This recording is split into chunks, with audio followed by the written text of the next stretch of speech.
Magandang hapon. Welcome sa Lotto Result Today PH. Narito ang mga resulta para sa 5 PM draw, January 2, 2026. Para sa resulta ng 2D Lotto, 27 at 15.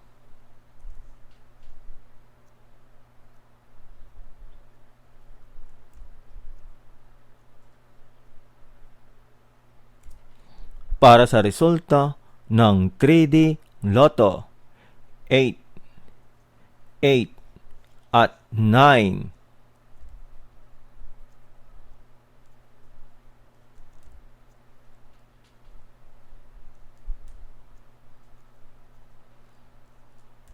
At yan ang mga resulta ngayong 5 PM draw. Para lagi kang updated sa mga Lotto draw result, mag-like and subscribe. Maraming salamat po sa panonood.